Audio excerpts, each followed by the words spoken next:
অনেক দিন আগের কথা। এক গ্রামে এক বুড়ি বাস করত। সে তার বাড়ির উঠোনে একটি আম গাছ লাগিয়েছিল। আম গাছটা দেখতে বেশ বড় ছিল এবং গাছে বেশ আম ধরত। গাছে বেশ আম ধরেছে। বাজারে আমের দামও তো বেশ ভালোই, কিন্তু আমি তো বাজারে যেতে পারি না। মানুষ নিজে এসে আম নিয়ে যায়, তাই দামও একটু কম দেয়। কিন্তু কি আর করব, কম দামেই তো বিক্রি করতে হবে। বুড়িমা বাড়িতে আছেন? ও বুড়িমা, আমি আম খরিদ করতে আসলাম যে, একটু বাইরে আসলে খুব ভালো হতো। যাই, কে জানি আম খরিদ করতে এসেছে। যাই, কিছু আম বিক্রি করি।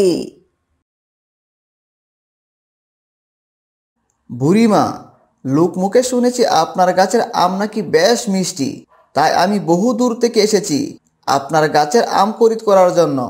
হ্যাঁ বাপু, তুমি ঠিকই শুনেছ। আমার গাছের আম খুব মিষ্টি। এই গাছটা অনেক পুরনো গাছ। আমার স্বামী এই গাছটা লাগিয়েছিল। তিনি বেঁচে থাকতে মানুষকে আমরা বিনা টাকায় আম দিয়েছি, কিন্তু এখন আর দিতে পারি না।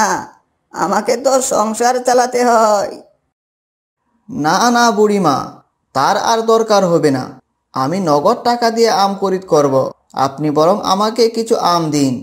ঠিক আছে বাপু, তুমি এখানে দাঁড়াও। আমি ঘর থেকে আমের ঝুড়িটা নিয়ে আসি। ওই বাড়ির কালো সকালে আম পেড়ে দিয়েছে। কালু অনেক ভালো মানুষ। এই বলে বুড়িমা তখন ঘরের ভিতরে যায়। সে আমের ঝুড়ি নিয়ে আসে।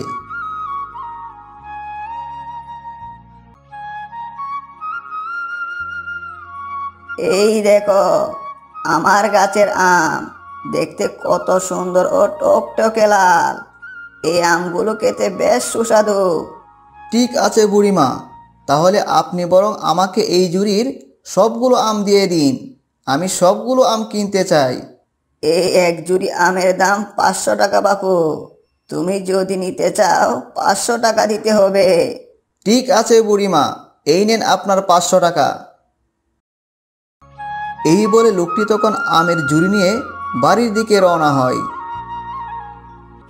আর নগদ টাকায় আম বিক্রি করে বুড়ি তখন অনেক খুশি হয়।